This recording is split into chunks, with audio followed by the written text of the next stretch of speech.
We're continuing to track showers and storms pulling back into central Missouri. Already saw the first round starting to pull back off to southeastern areas of mid-Missouri. Second round, though, going to be coming during the early afternoon hours, so closer to 3 p.m.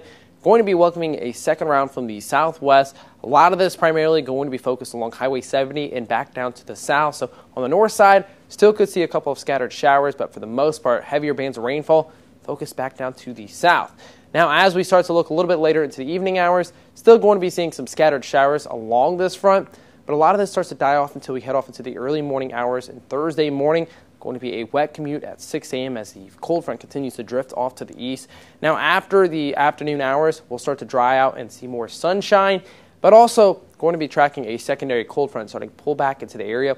Only going to continue to cool us down as we head off into this coming weekend. Now, this evening, temperatures still going to be above average, but a little bit cooler than what we've seen the last several days.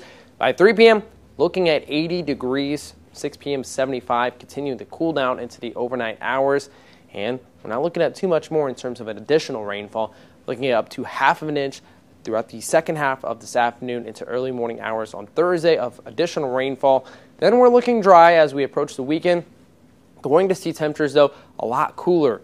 Our afternoon highs only going to be reaching 61 degrees for Saturday. It's 67 for Sunday. Could see the possibility of a little bit of frost as we head off into Sunday morning for portions of mid-Missouri. That's primarily going to be focused on northeastern corners of the region. So going to be up towards Audrain, Monroe County, even portions of Callaway. Could see those overnight lows a little bit closer to that freezing level. So could see some patchy fog. Temperatures do start to warm up a tad bit as we head off into early portions of next week, but overall going to be looking drier across much of the region.